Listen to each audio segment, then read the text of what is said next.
मन में ज्योति जगा लो, होगा दूर अंधेरा।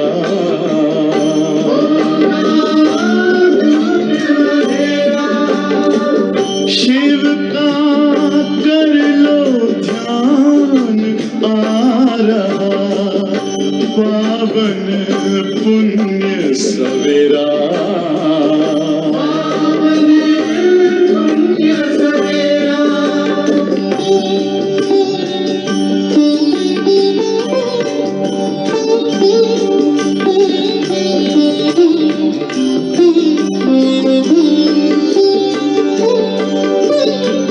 तुम हो कौन, कहाँ से आए, अपने आप को जानो।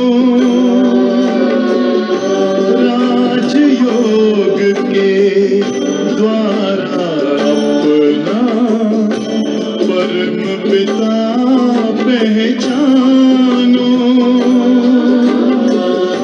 इसी राजपथ पर चलकर तुम पालो अपना बसेरा।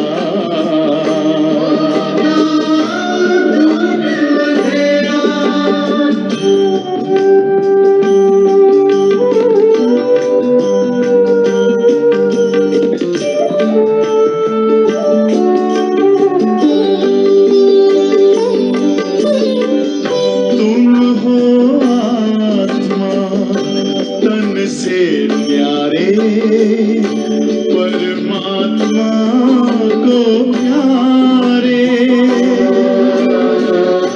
दिव्य गुणों को धारण करके योगी बनो दुलारे। ज्योति बिंदु ही तोड़ेगा ये माया मोह का घेरा।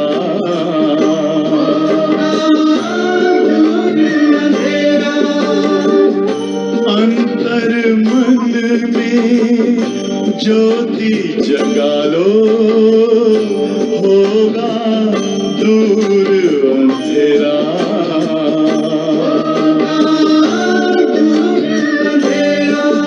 ओम शांति, ओम शांति, ओम शांति।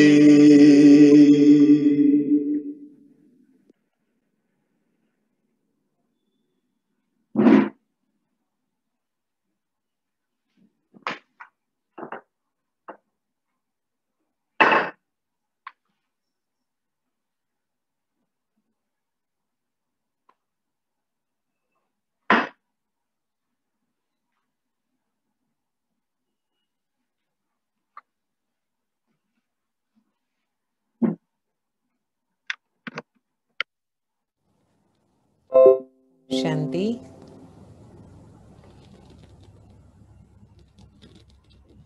परमपिता परमात्मा पतित पावन, परमपिता परमात्मा पतित पावन बाबा, हम बच्चों को हिम्मत देते हैं कि बच्चे संपूर्ण निर्विकारी बनना है। बाबा ने कहा निर्विकारी कैसे बनेंगे? निर्विकारी बनेंगे श्रीमत से। निर्विकारी बनना है ये भगवान उवाच है, परंतु गुप्त है। भगवान निराकार है तो दिखाई नहीं पड़ते हैं। तो श्रीमत पर ही चल करके हम राजाई भी पाते हैं, बादशाही भी पाते हैं। श्रीमत पर चलकर हम नर से नारायण बनते हैं। हमारी एम एंड ऑब्जेक्ट है, लक्ष्य है हमारा ऊंचा, और सेकंड में राजाई मिल सकती है। ऐसे हम बाबा के बच्चे, बाबा कहते हैं कि बच्चों को दिल के अंदर लगता है कि बरोबर गुप्त वेश में आने वाले बाबा हमको समझा रहे हैं। बाबा ने कहा कि महिमा एक की है शिव बाबा की, वह एक ही आकर पावन बनाते हैं। कैसे बनाते हैं पावन? राजयोग सिखाकर। तो अभी क्या करें हम बच्चे? बाबा ने कहा बुद्धि से काम ले लो। तुम बच्चे तो शिव जयंती मनाते हो,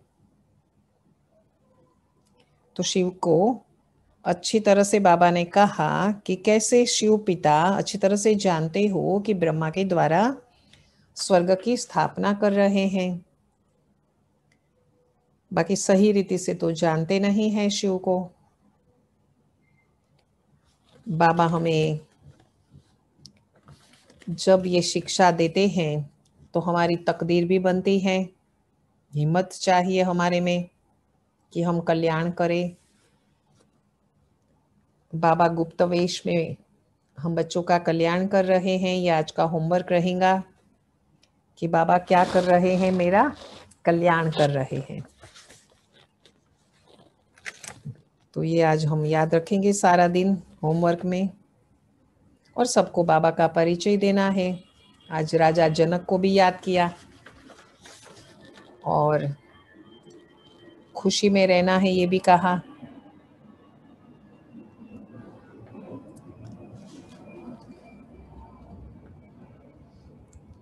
हम बच्चे खुशी में रहे।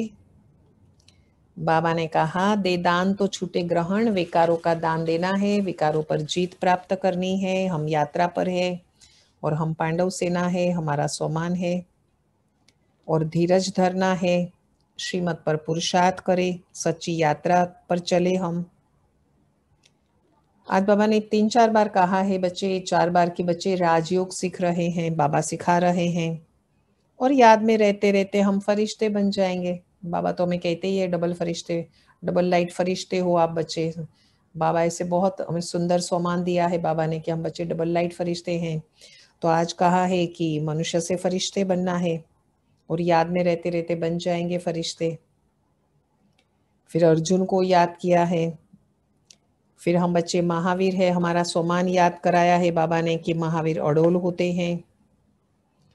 तो इन सारी बातों का हमें ध्यान रखना है कि हम विश्व के मालिक बनते हैं। बाबा ने कहा अर्जुन को सारे साक्षात्कार हुए थे विनाश के, ब्रह्मा बाबा को भी सारे साक्षात्कार हुए थे ना विनाश के, कि कैसे सतयुग आ रहा है, उसके पहले कलयुग का विनाश हो रहा है। तो आज 30 जनवरी की मुरली है। मीठे बच्चे, तुम्हारी याद की यात्रा बिल्कुल ही गुप्त है। तुम बच्चे अभी मुक्ति धाम में जाने की यात्रा कर रहे हो। सूक्ष्म वतनवासी से सूक्ष्म वतन, स्थूल वतनवासी से सूक्ष्म वतन, एक है स्थूल वतन जहाँ पर हम रहते हैं, आत्मा और शरीर दोनों है। दूसरा है सूक्ष्म वतन जहाँ ब्रह्मा विष्णु शंकर पुरी हम कहते हैं कि हड्डी मांस का शरीर नहीं होता, लाइट का होता है, फरिश्ते हैं। तो स्थूल वतनवासी से सूक्ष्म वतनवासी फरिश्ते बनने का पुरुषार्थ क्या है? उत्तर, सूक्ष्म वतनवासी फरिश्ता बनना है तो रूहानी सर्विस में हड्डी हड्डी स्वाहा करो। क्या कहा? रूहानी सर्विस में हड्डी हड्डी क्या करें हम? स्वाहा कर दे, माना बहुत सेवा करें। बिना हड्डी स्वाहा किए फरिश्ता नहीं बन सकते। क्यों? क्योंकि फरिश्ते बिगर हड्डी मांस के, क्योंकि फरिश्ते बिगर हड्डी मांस के होते हैं। तो हड्डी स्वाहा करना है सेवा में। इस बेहद के सेवा में, बेहद की सेवा है ना, उसमें दधीची ऋषि की तरह हड्डी हड्डी लगानी है। दधीची ऋषि ने यही तो किया ना कि अपनी हड्डी भी यज्ञ में दे दी, नहीं तो असुर बहुत ही परेशान करते थे, बहुत ही विघ्न डालते थे। तो दधीची ऋषि की तरह हड्डी हड्डी लगानी है, तभी व्यक्ति से अव्यक्त बनेंगे। तभी व्यक्त से अव्यक्त बनेंगे। गीत है धीरज धर मनवा, तेरे सुख के दिन आ रहे हैं। बहुत सुंदर गीत है, बहुत पुराना गीत है, ब्रह्मा बाबा के समय का।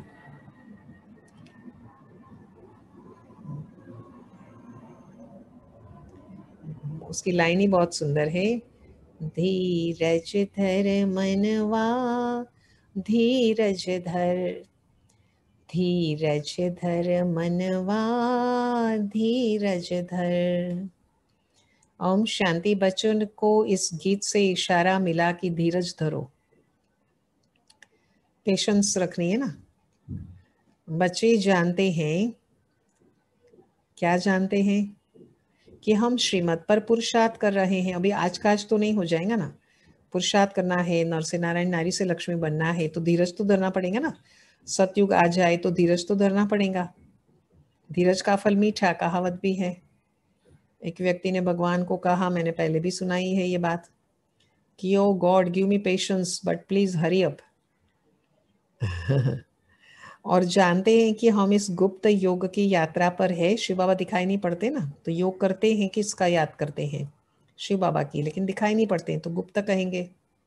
और हम भी याद में हैं, किसी और को पता नहीं चलता। वो यात्रा अपने समय पर पूरी होनी है। मुख्य है ही यह यात्रा, जिसको तुम्हारे सिवाय और कोई भी नहीं जानते हैं। यात्रा पर जाना है जरूर, और ले जाने वाला पंडा भी चाहिए। इसका नाम ही रखा हुआ है पांडव सेना। तो हम कौन है बच्चे? पांडव सेना है। यह हमारा सोमान है। ये सोमान हम याद रखेंगे कि मैं पांडव सेना हूँ और मैं पंडा हूँ।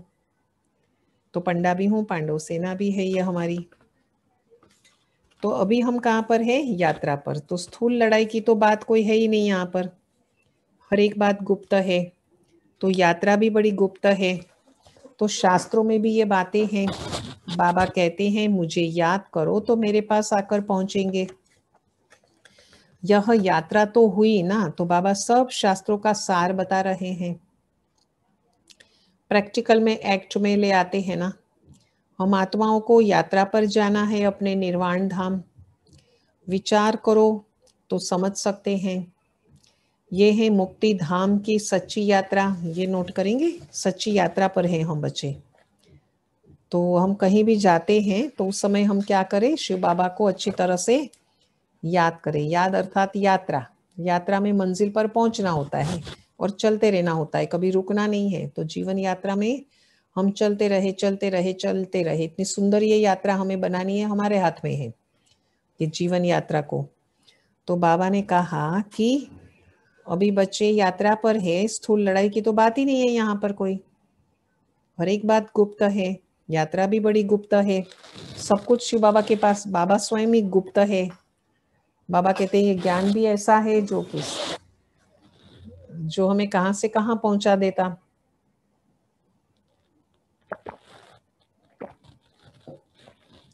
तो बाबा ने कहा कि ये यात्रा भी गुप्त है। वैसे देखा जाए तो आत्मा भी दिखाई नहीं पड़ती, शिव बाबा भी दिखाई नहीं पड़ते। तो यात्रा भी बड़ी गुप्त है। शास्त्रों में भी है ना, बाबा कहते हैं मुझे याद करो तो मेरे पास आकर पहुंचेंगे। तो ये यात्रा हो गई ना। बाबा सब शास्त्रों का सार बताते हैं, प्रैक्टिकल में, एक्ट में ले आते हैं। हम आत्माओं को यात्रा पर जाना है अपने निर्वाण धाम। तो विचार करो तो समझ सकते हैं। यह है मुक्ति धाम की सच्ची यात्रा। हम कहाँ पर है? सच्ची यात्रा पर। सब कहते हैं हम मुक्ति धाम में जाएं। यह यात्रा करने के लिए कोई मुक्ति धाम का रास्ता बताएं। परंतु बाबा तो अपने समय पर आप ही आते हैं। जिस समय को कोई जानते नहीं है, बाबा आते हैं, बाबा आकर समझाते हैं। तो बच्चों को निश्चय होता है, निश्चय बुद्धि विजयंती। तो निश्चय तो होना ही होना है। बरोबर ये सच्ची यात्रा है जो गाई जाती है। बाबा ने बार बार याद कराया, ये सच्ची यात्रा पर है हम बच्चे। भगवान ने ये यात्रा सिखाई थी। क्या कहा था भगवान ने? 2 मंत्र याद करिए सभी। कौन से 2 मंत्र याद करिए? विचार सागर मंथन करिए। मनमना भव मध्याजी भव। परमात्मा कहते हैं मुझे याद करो, और मध्याजी भव माना मेरे वर्ष से को याद करो। पुरुषोत्तम संगम युग का क्या वर्षा है? आनंद, प्रेम, सुख, शांति, पवित्रता, शक्ति, ज्ञान। ये अक्षर भी तुम्हारे कार्य में बहुत है, कार्य के बहुत है। सिर्फ किसने कहा ये भूल कर दी है? कहते हैं देह सहित देह के संबंधों को भूलते जाओ, उसको भूल जाओ। इनको ब्रह्मा बाबा को भी देह है, इनको भी समझाने वाला दूसरा है। जिसको अपनी देह नहीं है वह पिता है विचित्र, उनको कोई चित्र नहीं है और तो सबके चित्र है। सारी दुनिया चित्रशाला है। विचित्र और चित्र अर्थात जीव और आत्मा का ये मनुष्य स्वरूप बना हुआ है। विचित्र और चित्र, विचित्र माना आत्मा और चित्र माना शरीर, तो आत्मा को क्या कहेंगे? विचित्र। आत्मा निराकार है ना, तो इसीलिए विचित्र कहा। तो हम हैं चित्र विचित्र दोनों, आत्मा विचित्र, शरीर चित्र, अर्थात जीव और आत्मा का ये मनुष्य स्वरूप बना हुआ है, तो वह पिता है विचित्र। शिव बाबा निराकार है ना, तो इसलिए शिव बाबा की क्या महिमा? विचित्र। सभी ऐड करेंगे डायरी में या बुद्धि में। शिव बाबा की महिमा में आज से ऐड करेंगे कि शिव बाबा जो है वो शिव बाबा क्या है? विचित्र है। तो ये बाबा की महिमा है, तो महिमा में ऐड करेंगे, एडिशन करेंगे। तो वह पिता है विचित्र, समझाते हैं मुझे इस चित्र का आधार लेना पड़ता है। बरोबर शास्त्रों में है कि हे भगवान है, भगवान ने कहा था, जबकि महाभारत की लड़ाई भी लगी थी। राजयोग सिखाते थे, जरूर राजाई स्थापन हुई थी। अभी तो राजाई नहीं है। राजयोग भगवान ने सिखाया था, शिव बाबा ही सिखाते हैं ना राजयोग। तो नई दुनिया के लिए, क्योंकि विनाश सामने खड़ा है, समझाया जाता है ऐसा हुआ था जबकि स्वर्ग की स्थापना हुई थी। वह लक्ष्मी नारायण का राज्य स्थापन हुआ था। अभी तुम बच्चों की बुद्धि में है। सतयुग था, अभी कलयुग है। फिर बाबा वही बातें समझाते हैं। ऐसा तो कोई कह ना सके। क्या नहीं कह सके? सोचिए, जो शिव बाबा कह सकते हैं वो ऐसा और कोई कह नहीं सकते हैं क्या? कि मैं परम धाम से आया हूं वापस ले जाने के लिए, ऐसा और कोई नहीं कह सकते हैं शिव बाबा के सिवाय। परम पिता परमात्मा ही कह सकते हैं ब्रह्मा के द्वारा। शिव बाबा की क्या महिमा?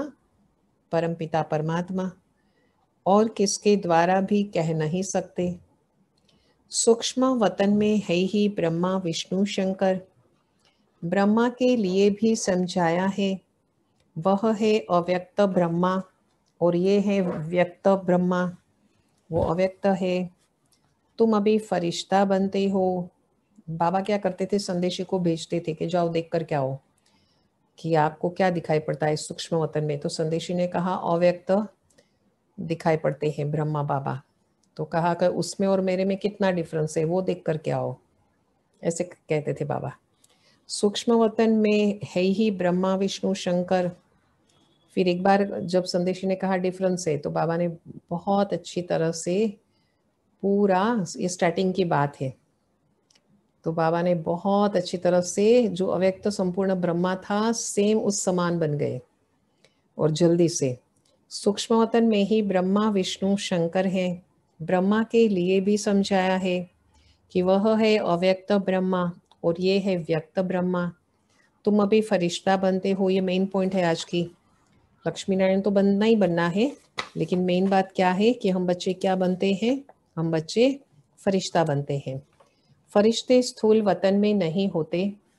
फरिश्तों को हड्डी मांस नहीं होता।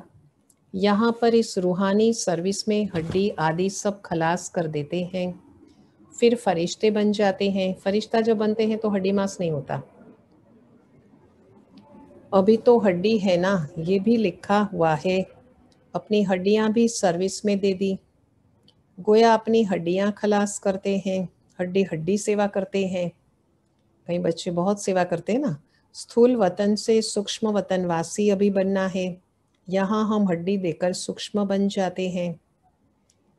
क्योंकि फरिश्ता को तो हड्डी मांस होता नहीं है, तो हड्डी यहाँ स्वाहा करते हैं सेवा में। इस सर्विस में सब स्वाहा करना है, ये है मेन बात जो बाबा ने कही है कि हम करें क्या। तो सेवा में हमारा जीवन सारा किस लिए हमें मिला है? सेवा करने के लिए। तो सेवा में हम क्या करें? स्वाहा कर दे हड्डियां। याद में रहते रहते हम फरिश्ते बन जाएंगे। यह भी गाया हुआ है, मिरोआ मौत मलुक का शिकार। मलुक फरिश्ते को कहा जाता। तुम मनुष्य से फरिश्ते बनते हो, तुमको देवता नहीं कह सकते। यहाँ तो तुमको शरीर है ना। सूक्ष्म वतन का वर्णन अभी होता है। योग में रहकर फिर फरिश्ते बन जाते हैं। पिछाड़ी में तुम फरिश्ते बन जाएंगे। तुमको सब साक्षात्कार होगा और तुम्हें खुशी होगी। मनुष्य तो सभी काल का शिकार हो जाते हैं। समय का शिकार माना बचपन, फिर किशोरावस्था, युवावस्था और वृद्धावस्था। तो फिर आत्मा शरीर छोड़ देती है।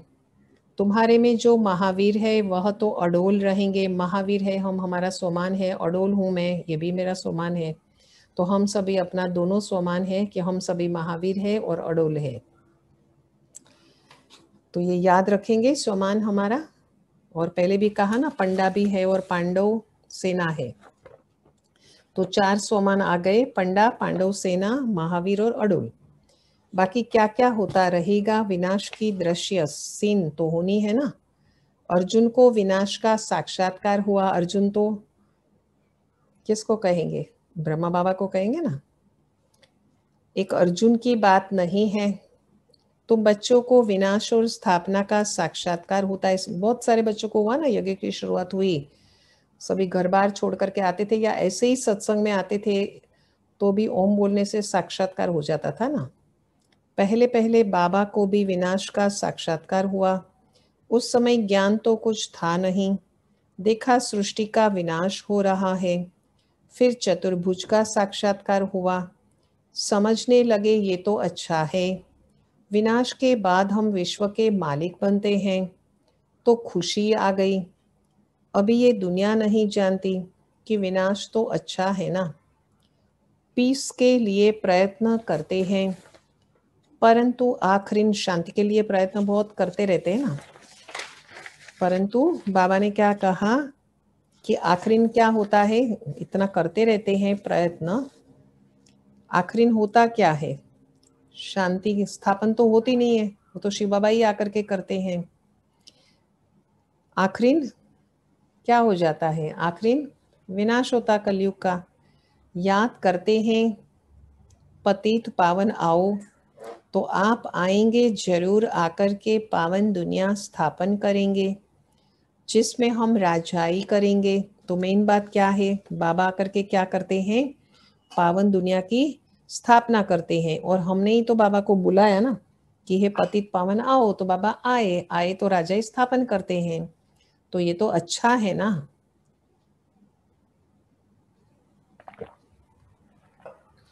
तो बाबा ने कहा ये तो अच्छा है ना।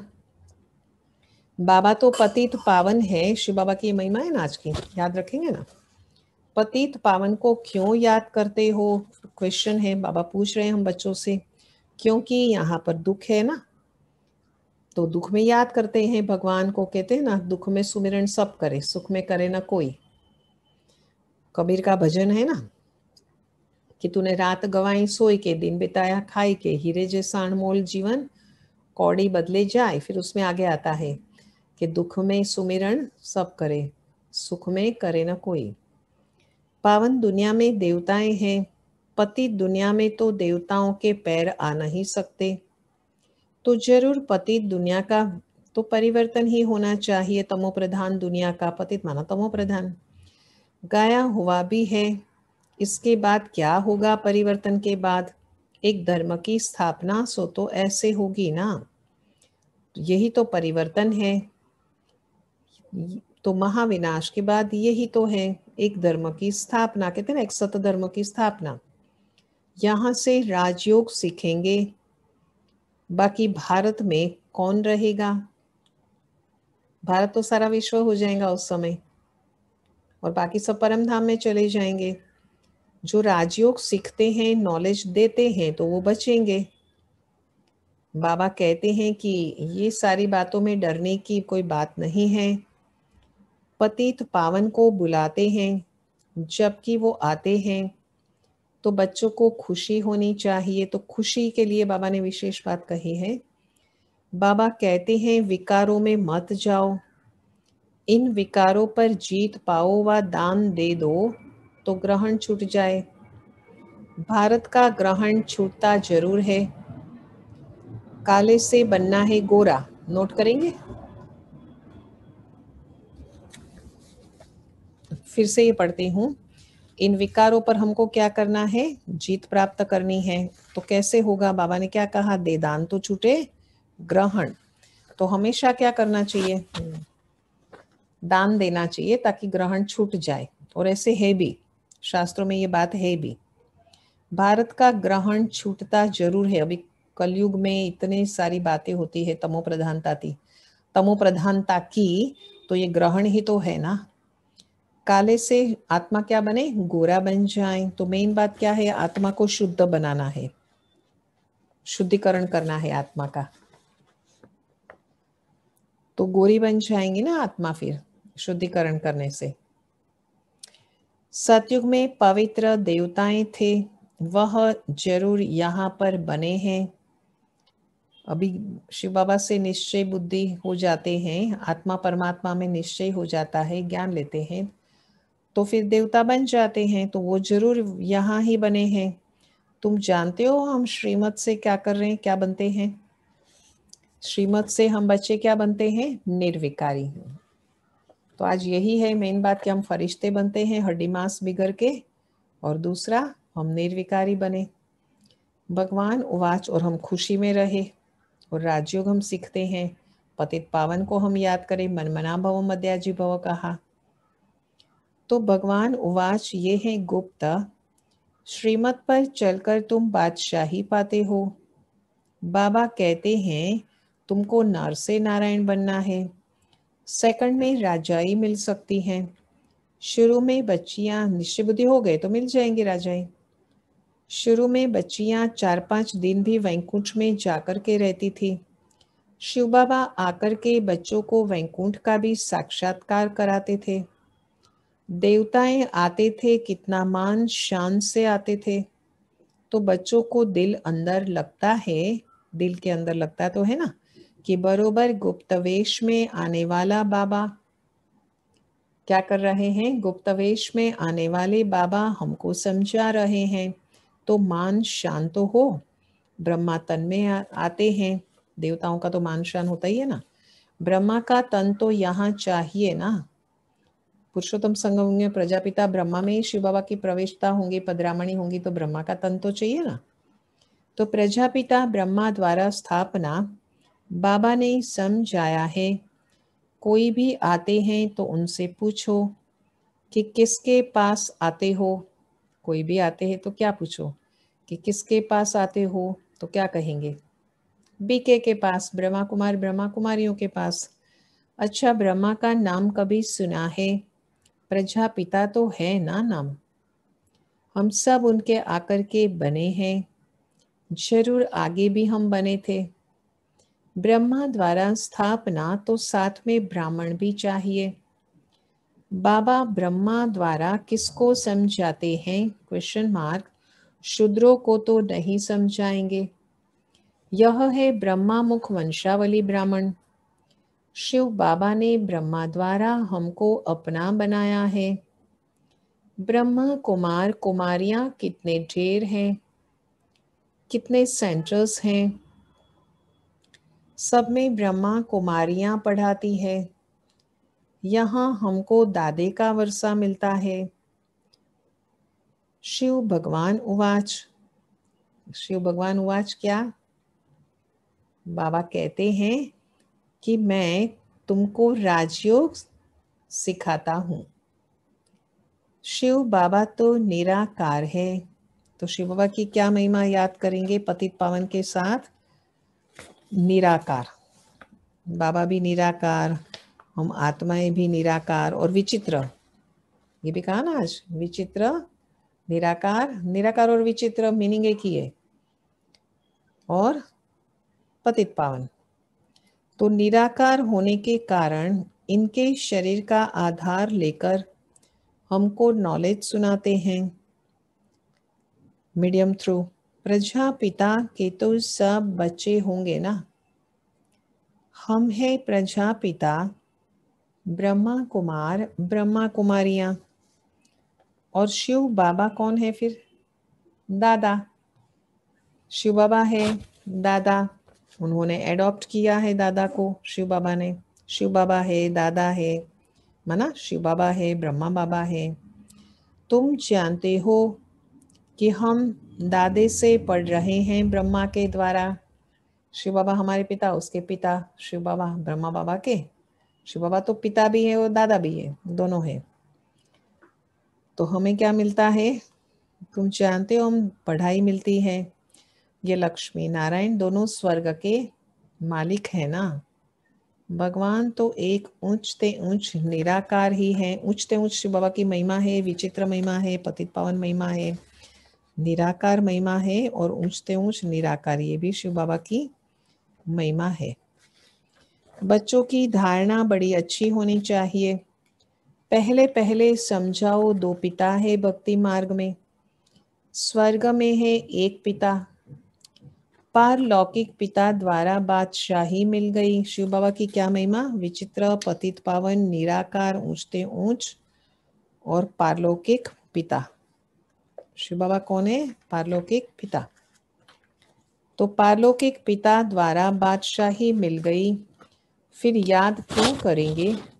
दुख है ही नहीं जो याद करना पड़े। गाते हैं दुख हरता सुख करता, और एक महिमा आ गई शिव बाबा की। क्या महिमा? दुख हरता सुख करता। जैसे निराकार है, विचित्र है, पतित पावन है, पारलौकिक पिता है, तो साथ में ये भी याद करेंगे दुख हरता सुख करता। तो वह अभी की ही बातें हैं। जो पास्ट हो जाता है उसका गायन होता है, और महिमा एक की होती है।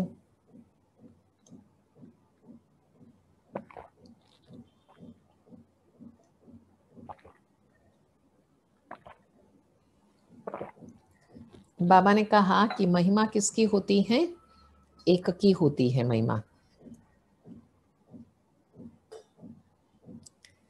महिमा तो एक शिव बाबा की करनी है ना। वह एक पिता है, एक पिता ही आकर के पतितों को पावन बनाते हैं, उसकी ही एक महिमा है इतनी सारी। हम कहते हैं ना हमेशा ऑल माइटी अथॉरिटी, बिगड़ी को बनाने वाले, ज्ञान सूर्य, लाइट हाउस, माइट हाउस, विश्व कल्याणकारी, गाइड, लिबरेटर, खेवैया, बागवान, जादूगर, रत्नाकर, सौदागर, मात पिता, बंधु, सखा, स्वामी, शिव बालक, साजन, सजनी, पिता, शिक्षक, गुरु, सदगुरु, सदगतिदाता, मुक्तिदाता, जीवन मुक्तिदाता, भाग्य विधाता, दिव्य दृष्टिदाता, क्षमा, माशुक, करण करावनहार, इंश्योरेंस मैग्नेट, सुप्रीम जस्टिस, परम रक्षक, क्षमा के सागर, करुणा के सागर, राम के सागर, दया के सागर, परम कृपालु, परम दयालु, चतुर सुजान, सर्वोदय, निर्वैर और निर्भय, मोस्ट बिलवेड बाबा, मीठी सेकरिन, पतित पावन, भोलेनाथ, गोपी वल्लभ, मुरलीधर, सुप्रीम रो, ऊंचते ऊंच, दुख हरता सुख करता, बेहद के पिता, स्वर के रचयिता, मनुष्य सृष्टि रूपी वृक्ष के चैतन्य साक्षात बीज रूप, शांति के सागर, सुख के सागर, प्रेम के सागर, आनंद के सागर, ज्ञान के सागर, एवर प्योर,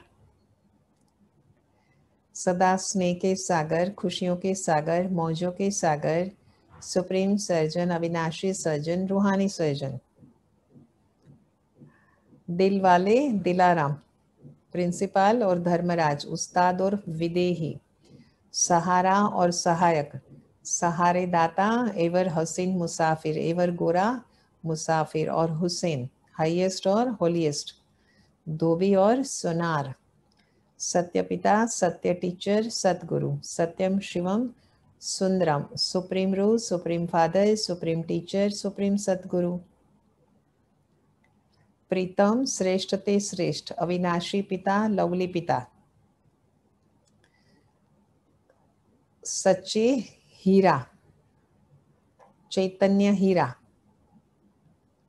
और स्वीटेस्ट बाबा, बुद्धिवानों की बुद्धि, पारलौकिक पिता, प्राप्तियों के सागर, भोले भंडारी, भरपूर भंडारी, पाप कटेश्वर, प्राणों के प्राण, पांडव पति, गरीब निवास, खुदा दोस्त, योगेश्वर, सच्चिदानंद, अल्लाह अव्वल दिन, ओबीडियंट सेवाधारी, साईं बाबा, पतियों के पति, पिताओं के पिता, गुरुओं के गुरु, सुप्रीम गाइड,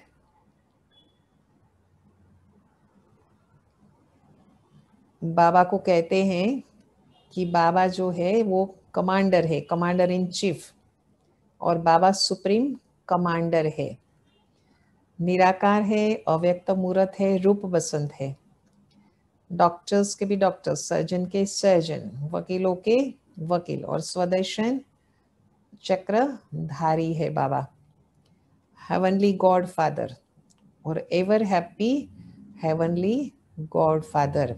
और आज बाबा ने एक महिमा कही है कि बाबा विचित्र है। आज कहा ना कि बाबा कौन है, तो बाबा विचित्र है। तो ये भी एडिशन करना है ना।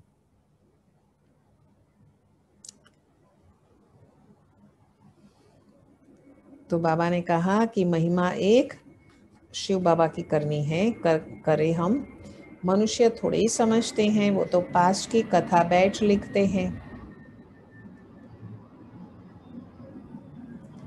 मनुष्य तो पास्ट की कथा बैठ लिखते हैं। तुम अभी समझते हो बरोबर बाबा ने राजयोग सिखाया, जिससे बादशाही मिली, 84 का चक्र लगाया। अभी फिर हम पढ़ रहे हैं, फिर 21 जन्म हम राज्य करेंगे, ऐसा देवता बनेंगे, ऐसे कल्प पहले बने थे। समझते हो, हमने पूरा 84 जन्मों का चक्र लगाया। अभी फिर सतयुग त्रेता में जाएंगे, तब तो बाबा पूछते हैं कि आगे कितनी बार मिले हो। ये प्रैक्टिकल बात है ना। नया भी कोई सुने तो समझेंगे 84 का चक्र तो जरूर है, तो पहले वाले होंगे उनका ही चक्र पूरा हुआ होगा। तो जो भी बातें हैं ना सारी, उसे बुद्धि से काम लेना है। बाबा ने क्या बोला कि क्या करे बच्चे, बुद्धि से काम ले लो। इस मकान में, इस ड्रेस में बाबा हम आपसे अनेक बार मिलते हैं और हम आपसे मिलते रहेंगे। पतित से पावन, पावन से पतित होते ही आए हैं। तमो प्रधान से सतो प्रधान, सतो प्रधान से तमो प्रधान। कोई चीज सदैव नई ही रहे, ये हो नहीं सकता। कि व्यतीत होता है ना, समय जाने से वो चीज पुरानी होती, हो ही नहीं सकता कि एज इट इज नई की नहीं रहे। पुरानी जरूर बनती है कोई भी चीज। हर चीज सतो रजो तमो में आती है। अभी तुम बच्चे जानते हो, नई दुनिया आ रही है, उसको स्वर्ग कहा जाता है। यह है नर्क, वो है पावन दुनिया। बहुत पुकारते हैं, क्या पुकारते हैं, पहले महिमा आ चुकी है, याद करिए सभी। क्या महिमा होंगी? हे पतित पावन आओ, हमको आकर के पावन बनाओ। क्यों? दुख ज्यादा होता जाता है ना। परंतु वह समझते नहीं कि हम ही पूज्य थे, और अभी क्या बन गए कलयुग में, द्वापर में क्या बन गए? पुजारी बन गए। द्वापर में हम पुजारी बने, अनेक धर्म होते गए, बरोबर पतित से पावन और पावन से पतित होते आए हैं। भारत के ऊपर ही खेल है। कौन सा खेल? हार और जीत का। माया से हारते हैं, फिर जीत हो जाती है, तो सतयुग त्रेता में आ जाते हैं। तमो प्रधान से सतो प्रधान बनने का, कौड़ी से हीरे समान बनने का खेल। तो बच्चों को अब स्मृति आ गई है। क्या आई है स्मृति? कि अब तुम शिव जयंती मनाते हो, बाकी और कोई शिव को तो जानते ही नहीं है। हम जानते हैं बरोबर, हमको राजयोग सिखाते हैं। ब्रह्मा द्वारा स्वर्ग की स्थापना हो रही है। जरूर जो योग सीखेंगे, स्थापना करेंगे, वही फिर राज्य भाग्य पाएंगे। जो स्थापना करेंगे वो पालना भी करेंगे, वो नेचुरल नियम है। स्थापना करने वाला ही पालना करता। माँ बाप बच्चों को बड़ा करते हैं, परवरिश देते हैं, जन्म होता है उसके बाद में, तो क्रिएट भी किया, माँ बाप ने जन्म दिया और फिर उनकी पालना भी की, परवरिश भी करते हैं। तो ऐसे ही है ये बात भी। तो ब्रह्मा द्वारा स्वर्ग की स्थापना हो रही है। जरूर जो योग सीखेंगे, स्थापना करेंगे, वही फिर राज्य भाग्य पाएंगे। हम कहते हैं बरोबर हम कल्प कल्प बाबा से यह राजयोग सीखे हैं। बाबा ने समझाया है अभी यह 84 जन्मों का चक्र पूरा होता है, फिर नया चक्र लगाना है। चक्र को तो जानना चाहिए ना। बल यह चित्र न हो तो भी तुम समझा सकते हो। यह तो बिल्कुल सहज बात है। क्या बिल्कुल सहज बात है? बरोबर भारत क्या था पहले? स्वर्ग था। अभी क्या बन गया है? अभी नरक है। वर्तमान समय नरक है, भविष्य में स्वर्ग बनेगा। और भूतकाल में भी स्वर्ग था।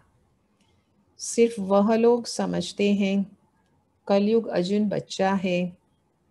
तुम कहते हो यह तो कलयुग का अंत है, चक्र पूरा होता है। बाबा समझाते हैं मैं आता हूँ पतित दुनिया को पावन बनाने। तुम जानते हो हमको पावन दुनिया में जाना है।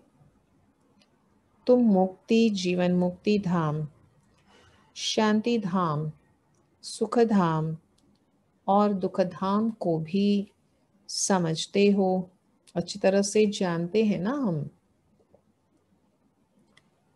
परंतु तकदीर में नहीं है, अभी किसी की तकदीर में ही नहीं है। तो फिर यह ख्याल नहीं करते हैं। क्या ख्याल नहीं करते हैं? कि क्यों ना हम सुखधाम में आए।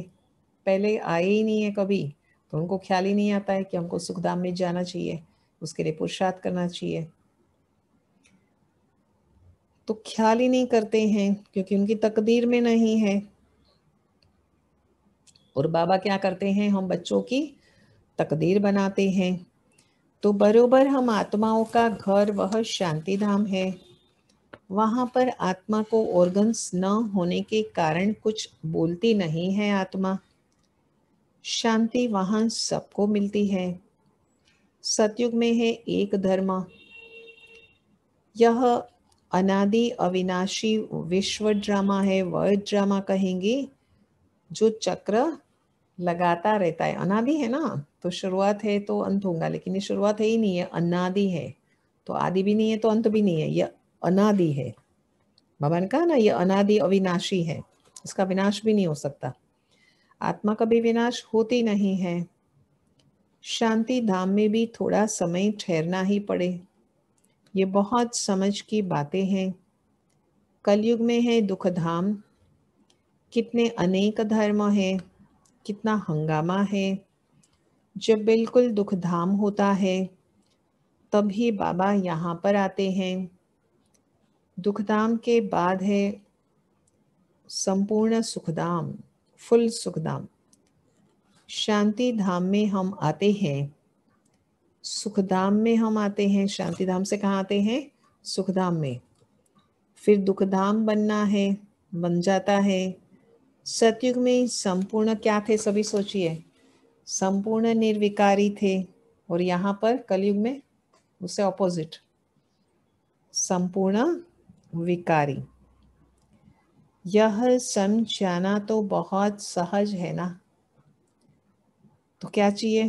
किसी को ये समझाना हो कि संपूर्ण निर्विकारी बनना है तो हमारे में क्या चाहिए? हिम्मत। मुरली के पहले सुनाया था। तो कहाँ भी जाकर ये वैल्यू है जीवन की, करेज होना बहुत आवश्यक है, हिम्मत होना। महावीर तो उनको ही कहेंगे ना जो हिम्मतवान है। कहाँ भी जाकर के समझाओ, वो भी लिखा हुआ है। हनुमान सत्संग में पीछे जुत्तियों में जाकर बैठते थे, बहुत निरभिमानी थे। जो महावीर होंगे वह कहाँ भी जाकर के युक्ति से सुनेंगे कि देखो ये क्या बोलते हैं। तुम ड्रेस बदलकर कहाँ भी जा सकते हो, बाबा ने कहा। क्यों? उनका क्या करने के लिए? उनका कल्याण करने के लिए। कितना ऊंचाई पे बाबा हमें ले जाते हैं कि हमें करना क्या है आखिर। किसी का हमेशा हम क्या करते रहे? कल्याण करते रहे। बाबा विश्व कल्याणकारी हैं, तो बाबा के हम बच्चे भी, हम कौन हैं? तो बाबा के हम बच्चे भी कल्याणकारी बच्चे हैं। तो ये हमें हमेशा याद रखना है कि हम हमेशा कल्याणकारी बने।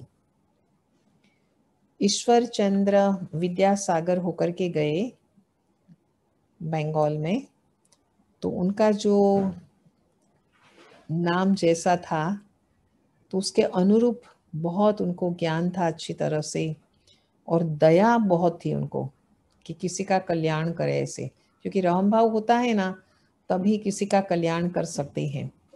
तो क्या था कि वो बहुत ही परोपकारी भी थे, दयालु थे और बहुत परोपकारी थे। तो एक बार क्या हुआ, हमेशा उनके हृदय में तो सदा कल्याण की भावना रहती थी, एकदम कल्याण की जैसे कि एक धारा बहती थी, ऐसा ही बोलते थे लोग तो, कि बहुत बहुत बहुत ये कल्याणकारी की उसका विचार थे सारे, कल्याण किसी का करने के लिए। तो वे अपनी माता को भी बहुत अच्छी तरह से, उनके साथ उनका रिलेशन था माता के साथ बहुत अच्छी तरह से, माता को भी बहुत प्यार था उनके ऊपर। और वो क्या करते थे कि माता जो थी ना, वो उसकी बहुत ही लविंग नेचर वाली थी, तो सीखा सारा ईश्वर चंद्र विद्यासागर ने भी ये बात। और बहुत ही वो जैसे कि एक प्रेम की मूर्ति जैसी थी वो, तो ये सारा देखते थे ईश्वर चंद्र विद्यासागर। तो वे अपना समय जो है ना, वो दूसरों की सेवा में वो माता बिताती थी ना, वो देखते थे वो, ये कैसे लोगों की सेवा करती है। तो क्या होता था, दिन होती थी, रात होता था, लेकिन वो बहुत मेहनत करती थी और अधिक मेहनत करती जाती थी, और मेहनत में कभी भी उसको ऐसा उबती नहीं थी कि कितनी मैं मेहनत करूं, नहीं ऐसा नहीं, लेकिन उसको बहुत अच्छी तरह से करती थी, खुशी खुशी से, प्रसन्नता से। और गरीबों की भी बहुत वो सहायता करती थी और कोशिश पूरा करती थी कि उनका जो दुख है, वो दर्द है, वो दूर हो जाए, ऐसे सारा। तो एक बार क्या हुआ कि ईश्वर चंद्र विद्यासागर को अपनी माँ ने क्या कहा कि ये जो 6 रजाई है ना, वो मैंने बनाई है, तो हम आपको बेचते हैं। तो माता ने क्या किया, वो बच्चे को भेज दिया। तो क्या हुआ, तो जब ईश्वर चंद्र विद्यासागर ने क्या किया कि घर के लिए वो भेज दिया, तो माता तो इतनी वो थी, कल्याण सबका करना चाहती थी, और भेजा ईश्वर चंद्र विद्यासागर ने। तो माता ने क्या किया, बाजू में एक दिन गई पड़ोस के पास, और देखा कि पड़ोसी जो है उसको, उसके पास कुछ है ही नहीं, और रजाई आदि कुछ है ही नहीं आदि। तो उसने रजाई को क्या किया, और उनके लोग भी बहुत थे पड़ोस में ऐसे आसपास, घर के आसपास, तो वहां पर गई, और जितनी भी 6 रजाई जो ईश्वर चंद्र विद्यासागर ने माता जी को भेजी थी, वो उसने क्या कर दिया, उसने उस समय घर के लिए भेजती, लेकिन उसने उसने क्या किया, घर के लिए न रख करके उसने बांट दिया। तो माना नेचर की एक बात है, किसी का नेचर ऐसा होता है कि चलो हम किसी का जा करके कल्याण करें, लेकिन ये स्थूल बातें हो गई। शिव बाबा ने हमको बहुत ऊंची बात, बहुत ही ऊंची बात सिखाई कि कैसे हम बच्चे जो है वो क्या करे, बहुत अच्छी तरह से किसी का कल्याण कैसे करे, बाबा से कनेक्शन जुड़वाकर। दुनिया में तो चलो रजाई दे दिया कि ये गरीब है, खरीद नहीं सकते हैं, तो चलो इनको दे देते हैं, लेकिन बाबा कहते ये ज्ञान जिसमें नहीं है, उनको ज्ञान देना, ये बहुत विश्व कल्याण की बात है। तो तुम्हारा कल्याण का कार्य तुम कर रहे हो ना, मंदिरों में कहाँ भी निमंत्रण मिलता तो जाकर समझाओ, दिन प्रतिदिन होशियार होते जाते, सबको बाबा का परिचय तो देना ही है, ट्रायल करनी होती, ये तो गाया हुआ है, पिछाड़ी में सन्यासी, राजाएं आदि सब आएंगे। राजा जनक को सेकंड में जीवन मुक्ति भी मिल गई, वो फिर त्रेता युग में आ गया, अनुजनक बन गया। अच्छा, मीठे मीठे सिखिल दे बच्चों प्रति माता पिता बाप दादा का याद प्यार और गुड मॉर्निंग। रूहानी बाप की रूहानी बच्चों को नमस्ते, रूहानी बच्चों की रूहानी बाप दादा को याद प्यार गुड मॉर्निंग नमस्ते। बाबा आपका कोटि कोटि धन्यवाद है, धन्यवाद है, धन्यवाद है। बाबा आपका लाख लाख शुक्रिया है, शुक्रिया है, शुक्रिया है। धारणा के लिए मुख्य सार। अंतिम विनाश का सीन देखने के लिए अपनी स्थिति महावीर जैसी निर्भय और अडोल बनानी है। गुप्त याद की यात्रा में रहना है। दूसरा है अव्यक्त वतनवासी फरिश्ता बनने के लिए बेहद सेवा में दधीची ऋषि की तरह क्या करे, अपनी हड्डी हड्डी स्वाहा करनी है। वरदान है एकांत और अंतर्मुखता के अभ्यास द्वारा स्वयं को अनुभव से संपन्न बनाने वाले मायाजीत भव। हमारा सुमान है कि हम मायाजीत है और अंतर्मुखी है। नॉलेज के साथ साथ पावरफुल अर्थात अनुभवी मूर्त बनने के लिए एकांतवासी और अंतर्मुखी बन जाओ। डगमग होने का कारण है अनुभव की कमी, इसलिए सिर्फ समझने और समझाने वाले या मनन मूर्त नहीं बनो कि खाली मनन कर दिया बस। एकांतवासी बनकर हर पॉइंट के अनुभवी बनो। बाबा कहते हैं सिर्फ पॉइंट पता है ऐसा नहीं, तो किसी भी प्रकार के धोखे से, दुख या दुविधा से बच जाएंगे। किसका बच्चा हूँ, क्या प्राप्ति है, इस पहले पाठ का अनुभव कर लिया तो मायाजीत सहज ही हो जाएंगे। मुझे बनना है मायाजीत और मैं हूँ अंतर्मुखी, ये दो हमारे स्वमान। स्लोगन है जिम्मेवारी संभालते हुए डबल लाइट रहने वाले ही बाबा के समीप रत्न है। तो मैं समीप रत्न हूँ, ये मेरा स्वमान है, और डबल लाइट हूँ और समीप हूँ, यह हमारा स्वमान है।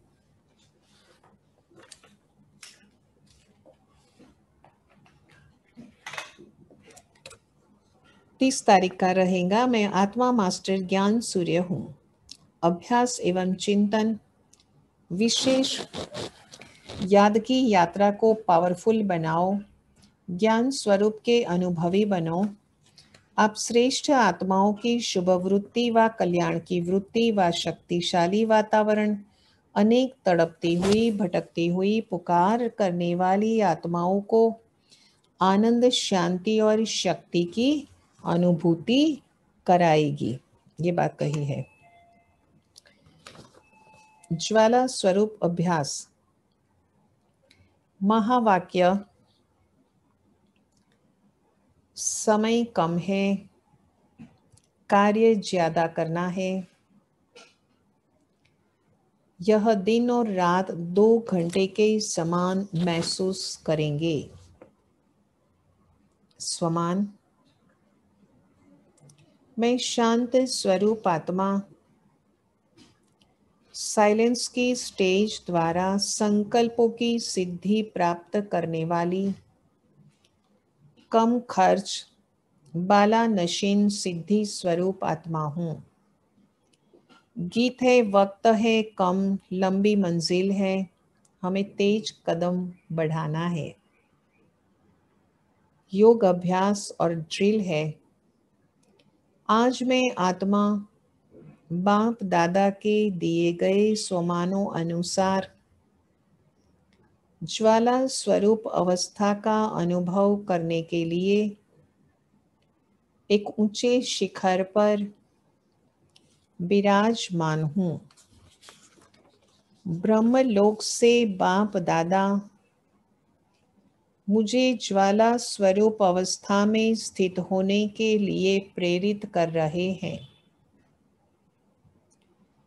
परम धाम से उनकी पावरफुल किरणें सूक्ष्म लोक से होती हुई मुझ पर उतर रही है। मैं उन्हें स्वयं में आत्मसात कर रहा हूँ। मुझसे निकलते हुए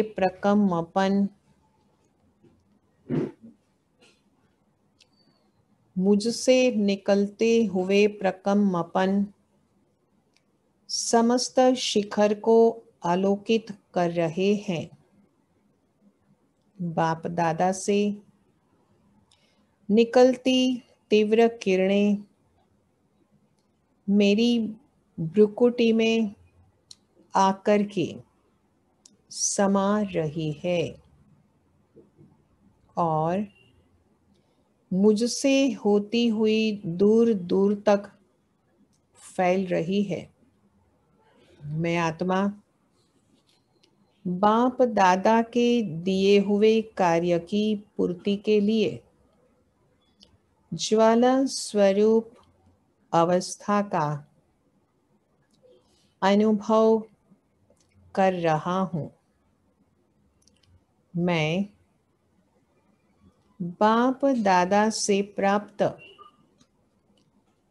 किरणों को अपनी भ्रुकुटी से ज्वालामुखी रूप में परिवर्तित कर रहा हूँ। मेरी भ्रुकुटी से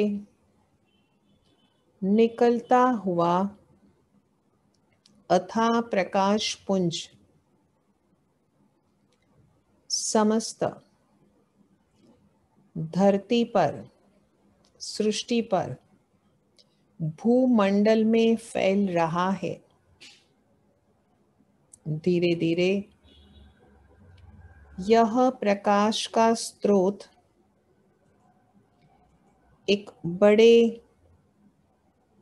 रूप में परिवर्तन हो रहा है, दानावल के रूप में, बड़े रूप में परिवर्तित हो रहा है। अब मैं आत्मा प्रस्फुटित ज्वालामुखी के समान बाप दादा से प्राप्त शक्तियों को अपनी भ्रुकुटी से ऊपर अंतरिक्ष की ओर प्रवाहित कर रहा हूँ। मुझसे निकलती शक्तियाँ बिखरते लावे के समान अग्नि रूप धारण कर समस्त अंतरिक्ष में फैल रही है। बाप दादा से प्राप्त शक्तियों के द्वारा मुझ आत्मा के तमोगुणी संस्कार जल कर के भस्म हो रहे हैं। मैं आत्मा बोझ मुक्त हो रही हूँ। मैं आत्मा सच्चा सोना बनती जा रही हूँ। मुझे स्वयं में सतयुगी संस्कारों की अनुभूति हो रही है। मैं आत्मा एकदम हल्की, पूर्णतया पाप मुक्त, संपूर्ण पवित्रता की अनुभूति कर रही हूँ। मैं एकदम लाइट हूँ। मेरे सभी बंधन कटते जा रहे हैं और मैं आत्मा बंधन मुक्त होती जा रही हूँ। मेरी सभी शक्तियों का विकास हो रहा है। मैं आत्मा सत्युगादि स्वरूप के संस्कारों एवं शक्तियों से भरती जा रही हूँ। धीरे धीरे मैं भी मास्टर सर्वशक्तिमान बनती जा रही हूँ। मुझसे निकलती अनन्य अनंत शक्तियों की किरणें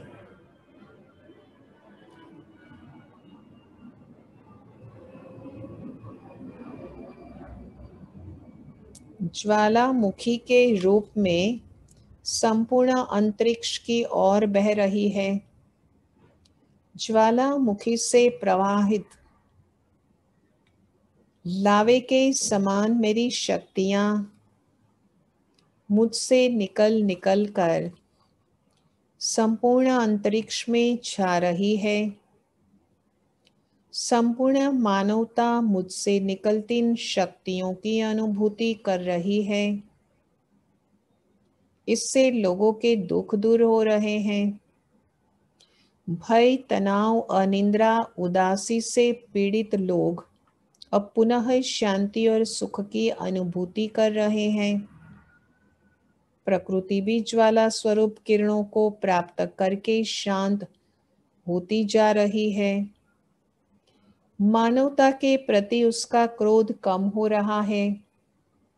स्वर्णिम संसार की भांति मानवता के प्रति अब उसमें पुनः ममता के भाव जागृत हो रहे हैं। वह अपने कुपित संस्कारों से मुक्त हो रही है।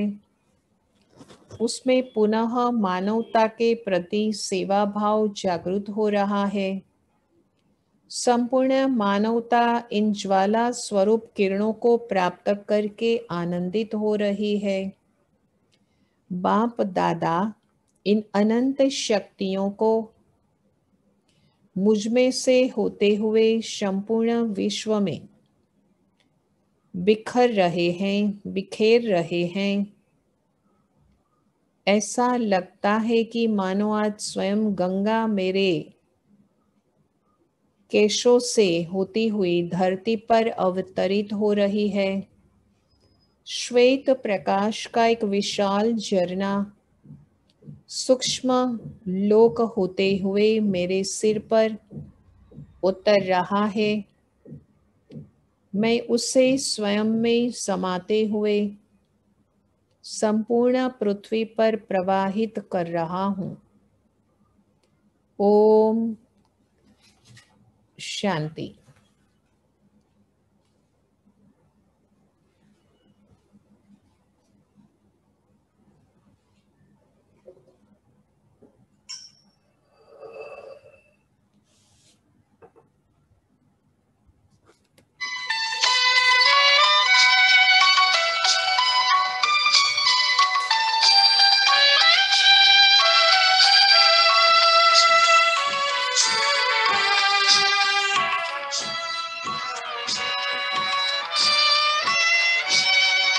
वक्त है कम लंबी मंजिल, तुम्हें तेज कदम चलना होगा। हे परम तपस्या के पथिकों, तुम्हें नूतन पथ रचना होगा। वक्त है कम लंबी मंजिल, तुम्हें तेज कदम चलना होगा।